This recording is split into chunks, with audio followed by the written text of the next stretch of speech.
Bonjour à toutes et à tous et bienvenue dans ce 9e volet des fiches mémoire vidéo, cours d'histoire de l'Europe centrale, orientale et des Balkans.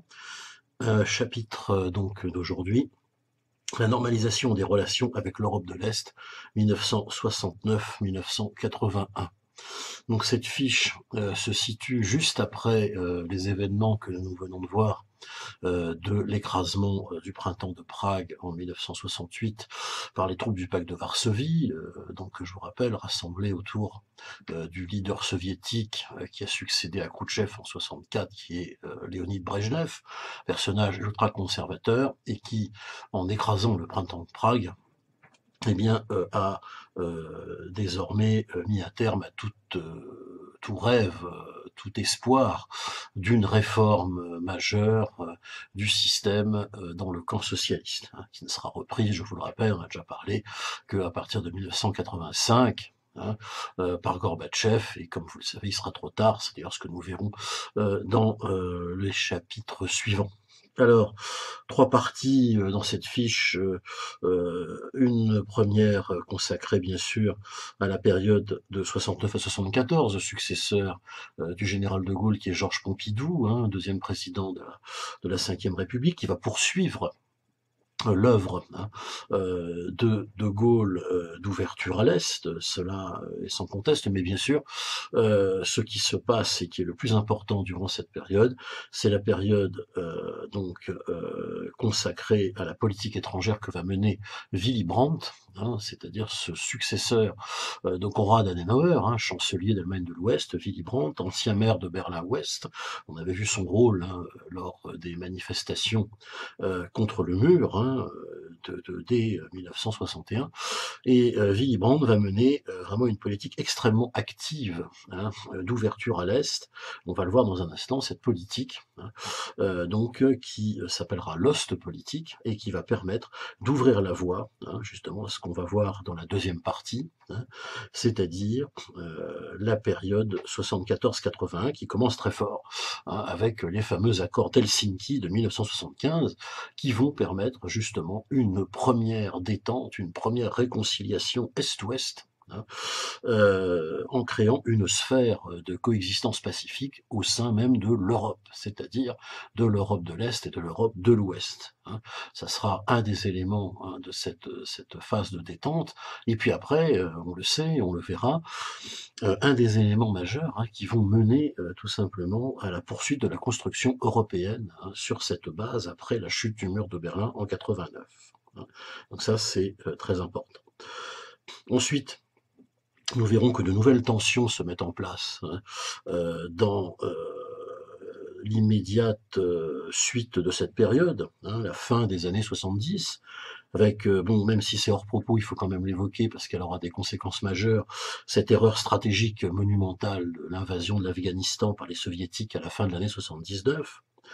Également, même année 79, où le déploiement de missiles à moyenne portée en Allemagne de l'Est dirigée vers l'Europe de l'Ouest va provoquer une crise, c'est la fameuse crise dite des SS-20 qui va durer pratiquement une dizaine d'années, on y reviendra, et puis la période se termine hein, avec deux événements importants. En 1978, c'est l'élection d'un pape polonais, la première fois qu'un pape effectivement issu d'un autre pays d'Europe, eh bien, devient effectivement le primat, comment dire, le Saint-Père de Rome, hein, et ce fameux Jean-Paul II qui va mener une politique justement qu'on appellera aussi ostpolitique, mais de soutien là via l'Église polonaise à la dissidence polonaise, à la contestation polonaise contre le régime communiste, hein, notamment autour du syndicat Solidarité et du leader ouvrier des usines de Gdansk, des usines navales de Gdansk,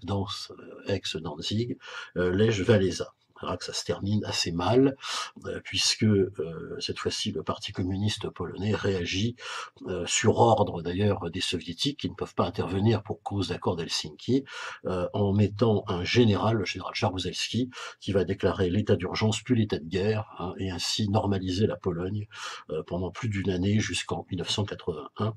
On terminera donc notre période avec la mort de Brejnev en 82 et les prémices de l'effondrement du système, en rappelant en dernière partie les grands points, comment dire, à retenir hein, de cette grande période de la guerre froide qui va s'achever entre l'affiche d'aujourd'hui et la prochaine.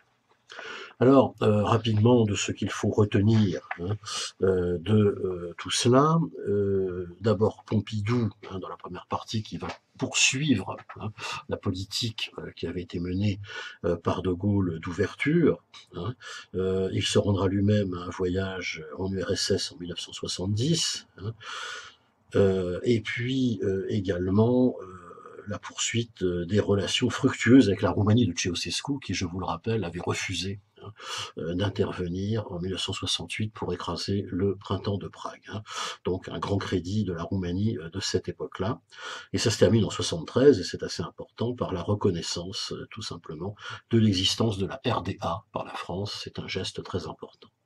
Mais néanmoins, si les besoins de relance se font sentir après 68 par Brejnev, hein, qui souhaite vraiment essayer, comment dire, d'aboutir, de sortir quelque chose hein, de cette politique, comment dire, éventuellement de détente, enfin qui va nous mener hein, vers donc les accords d'Helsinki, hein, comme je le disais tout à l'heure, c'est surtout ce que va faire, ce que va mettre en place en fait hein, Willy Brandt, donc le fameux nouveau chancelier de l'Allemagne de l'Ouest, hein, qui succède à Adenauer hein, de 69 à 74. Alors Willy Brandt, vraiment c'est lui le continuateur de l'ouverture, hein, de la voie tracée par De Gaulle, hein, rappelez-vous les accords de l'Élysée 1963, etc., qu'on a déjà vu. Eh bien, il va donc être un véritable continuateur de cette politique. Il arrive aux affaires, c'est un social-démocrate. Hein. Il arrive aux affaires le 21 octobre 69. Il quittera le pouvoir le 7 mai 74 hein, pour avoir comme successeur Helmut Schmidt de 74 à 82. Mais c'est lui qui effectivement va développer hein, dès 1969 par un certain nombre de gestes forts hein, que l'on va lister ici, eh bien, les voies qui vont vraiment permettre à la conférence d'Helsinki d'exister. Alors, première chose que va faire donc Helmut Schmidt, dès le 12 août 1970, il signe un traité avec l'URSS, donc entre l'URSS donc, et la République fédérale allemande, sur l'inviolabilité des frontières en Europe. Ça c'est important, puisqu'il s'agit toujours de ces fameuses questions de frontières entre l'Allemagne de l'Est et de l'Ouest, donc sur la stabilité de ces frontières, donc qui sont définitivement entérinées par l'Allemagne. Le 7 décembre 70, c'est un traité également qui est signé avec la Pologne, hein, et là c'est très important puisque c'est un voisin considérable, sur l'inviolabilité de la fameuse frontière Oder-Neisse. Hein. À cette occasion, Willy Brandt se rend à Varsovie et accomplit un geste très fort, il va s'agenouiller hein, pour demander pardon, tout simplement le pardon de l'Allemagne, hein, au massacre du fameux soulèvement de Varsovie de 1944. Donc ça c'est extrêmement important. Et puis également, il y a la signature hein, le 3 septembre 71 d'un traité quadripartite hein, sur le statut de Berlin. Enfin, je poursuis encore la liste hein, de cette hoste politique hein, qu'on a détaillée dans le cours, hein, je ne détaille pas trop. Le 21 décembre 72, c'est extrêmement important puisque c'est la reconnaissance mutuelle hein, de la RFA et de la RDA hein, dans l'ONU. Associé le 9 février 73, j'ai dit tout à l'heure, par la reconnaissance de la RDA par la France. Donc on a vraiment quelque chose d'absolument considérable qui est mené en quelques années, hein, puisqu'en 1973, ça se termine par la signature du traité de Prague avec la Tchécoslovaquie, hein, un peu comme pour la Pologne, hein, où les frontières sont définitivement reconnues. Donc tout cela va permettre effectivement de fortement poursuivre, la mise en place de cette politique d'ouverture, et surtout de permettre d'aboutir tout simplement aux fameux accords d'Helsinki donc qui seront signés en 1975, le 1er août 75, et dont les débuts des négociations de ces accords vont se mettre en place à partir du 3 juillet 1973. Alors ces accords, de quoi s'agit-il? Eh bien, il s'agit, dans un premier temps, puisqu'il y a presque 35 États qui vont y participer, les États-Unis, l'URSS et le Canada compris, tous les pays d'Europe de l'Est et de l'Ouest, sauf l'Albanie et Andorre. Pour les États-Unis, ce sera le président Nixon, puis son successeur Gerald Ford. Pour l'URSS, ce sera Brejnev. Pour la France, c'est Pompidou et ensuite Valéry Giscard d'Estaing. Pour la Grande-Bretagne, c'est Edward Heath, conservateur, et ensuite Harold Wilson. Ces accords sont signés et en fait ont pour but tout simplement de créer une zone de prospérité, une zone de coopération. C'est la première fois qu'on voit ça depuis la guerre froide entre l'Est et l'Ouest en Europe, autour de 10 points auxquels tous ces États que je viens de citer s'engagent évidemment à respecter, tout simplement ce qu'on appelle le décalogue. Alors ces 10 points sont importants. Le premier, respect des droits inhérents à la souveraineté. Le deuxième, non-recours à la menace ou à l'emploi de la force. Après 68, 56, 49, franchement, c'est une véritable révolution. L'inviolabilité des frontières, extrêmement important, c'est la poursuite de l'ostpolitique qu'on a vu de Brandt. L'intégrité territoriale des États. Quatrième point. Cinquième point, règlement pacifique des différends. Donc terminer les crises, on s'engage à discuter de façon pacifique. Sixième point, non-intervention dans les affaires intérieures. Septième point, respect des droits de l'homme et des libertés fondamentales. Huitième point, égalité du droit des peuples à disposer d'eux-mêmes. Donc ça renforce en plus ce monde qu'on avait tenté de bâtir, rappelez-vous, après 1919, sur l'aspect homogène des États par rapport au peuple qui les constitue. Neuvième point, coopération entre les États. Et dixième point, exécution de bonne foi et des obligations assumées, conformément au droit international. Et oui, le revoilà, le droit international, qui réapparaît avec la création donc de cet espace dans le cadre de la conférence d'Helsinki. Pour s'assurer que ces accords d'Helsinki vont être bien mis en place, eh bien, on crée une structure qui va exister jusqu'en 1995 quand même, qui s'appelle l'Organisation pour la sécurité et la coopération en Europe. Cette structure, donc, qui émane des accords d'Helsinki, a pour but donc de faire appliquer les accords et de surveiller surtout, sur le plan international, qu'ils sont bien respectés. Et cela se retrouve autour de trois axes, trois domaines importants que l'on appelle des corbeilles. Alors ces trois domaines donc sont les suivants. Le premier, c'est une coopération dans le domaine politique et militaire. Ça va de soi quand on a vu ce quoi sont constitués les articles. Une coopération économique et écologique, et également la coopération dans le domaine des droits de l'homme. Donc cette OSCE sera remplacée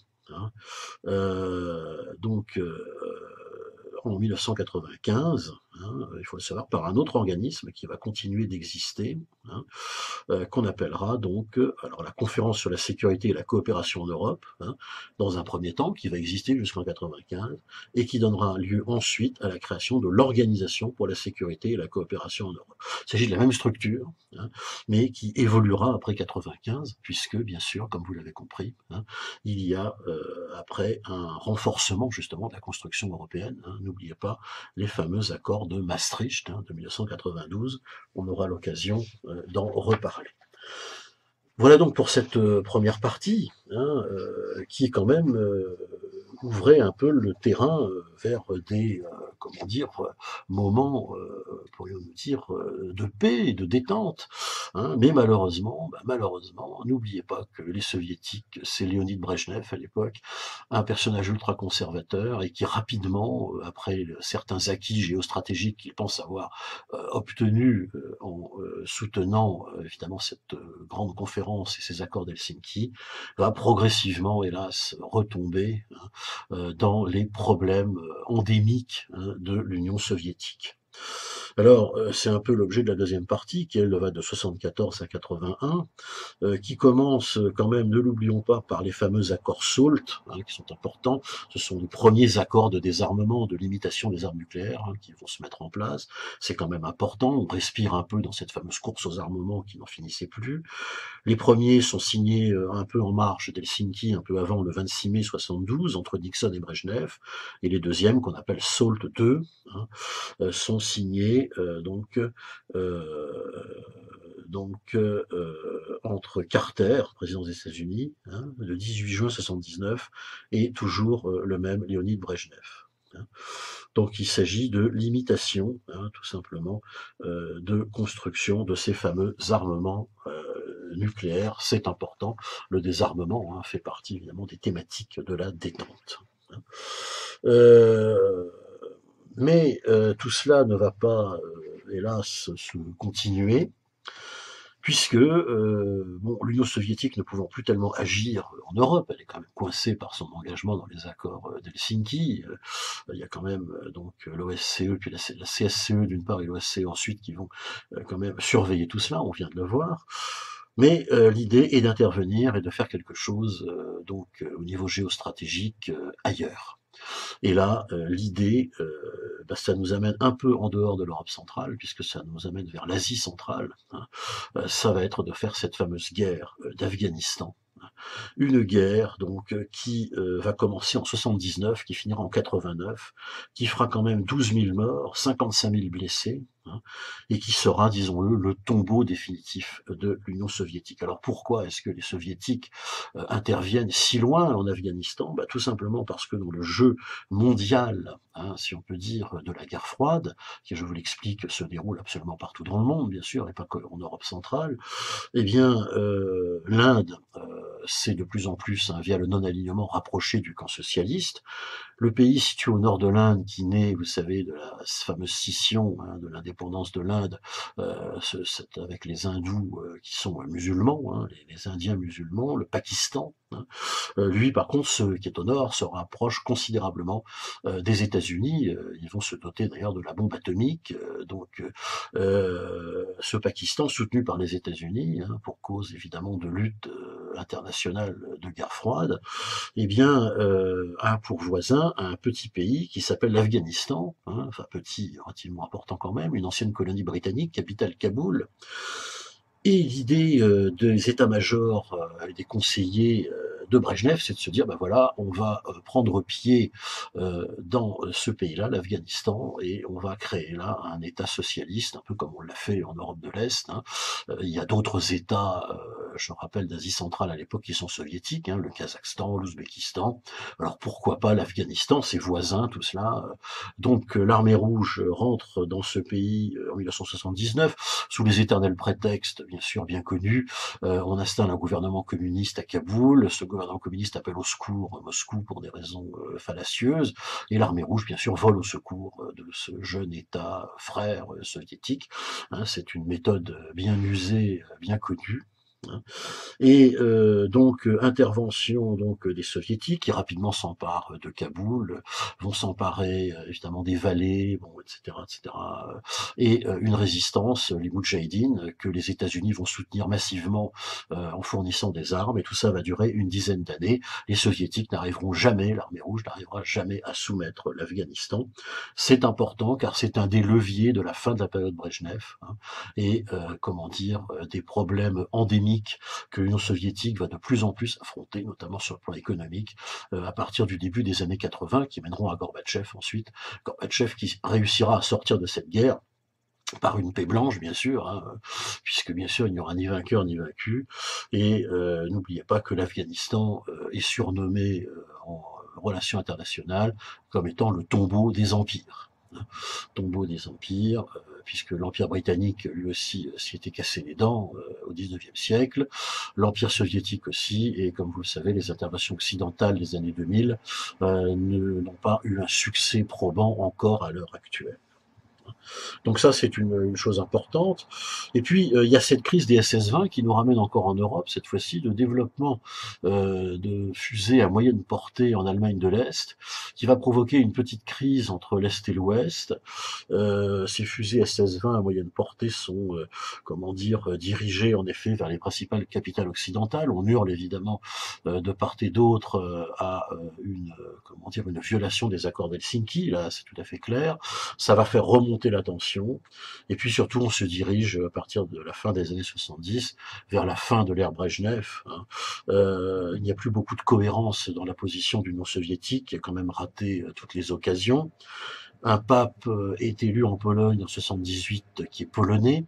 Il va soutenir, on le sait, par ce qu'on appellera aussi une ostpolitique, massivement la dissidence polonaise. Et ça nous amène évidemment à la grande crise finale du chapitre d'aujourd'hui, qui est la fameuse affaire, bien sûr, de l'insurrection polonaise de 1980-81, autour de Lech Walesa, du syndicat Solidarité, ce syndicat des ouvriers à la base des usines aéronavales de Gdansk, hein, Gdansk qui est cette grande capitale du Nord, hein, vous le savez, de la Pologne, qui s'appelait Danzig pendant l'entre-deux-guerres, et Walesa donc va devenir en quelques mois le symbole tout simplement de la dissidence polonaise.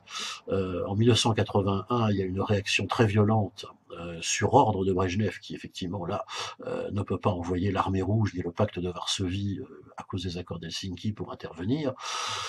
Et cette intervention sera donc par le biais d'un général polonais, de l'armée polonaise, qui deviendra le responsable, comment dire, du parti et du pays, hein, qui accède donc au pouvoir suprême, Jaruzelski, qui va donc lui établir un état d'urgence puis un état de guerre en Pologne, hein, en arrêtant pendant une année entière et en installant le couvre-feu tous les leaders indépendantistes, enfin en tout cas autonomistes et réformistes surtout, hein, polonais. Hein. Les chars dans les rues, etc. Tollé international, encore une fois, bien sûr. Hein. Mais comme vous le savez, bien sûr aussi, ce sera considéré comme une crise interne du camp socialiste. Toute cette période qu'on a vue aujourd'hui, donc, eh bien, se termine évidemment au début de la décennie des années 80, avec à la fin de l'année 82 le décès de Léonid Brejnev, qui était déjà extrêmement malade et confirmant ainsi la sclérose et la paralysie d'une Union soviétique qui est vraiment aux abois. Une crise de succession va s'engager, on la verra la prochaine fois. Crise de succession qui va mener directement à l'arrivée de l'ultime réformateur du système, Gorbatchev en 85, qui reprendra les fameuses réformes des Tchécoslovaques hein, de 68, mais rappelez-vous, hein, il sera bien trop tard. Hein, et ce sera la fin non seulement de tout le système, hein, on le verra, et aussi la fin de la guerre froide, ça c'est ce que nous verrons évidemment la prochaine fois. Alors je vous invite à liker cet épisode s'il vous a intéressé. Je vous invite aussi à vous abonner à cette chaîne qui comporte bien d'autres choses que ces fiches de cours. Et je vous dis donc à la prochaine fois, donc pour la 10e fiche donc de ce cours d'histoire de l'Europe centrale, orientale et des Balkans. À bientôt.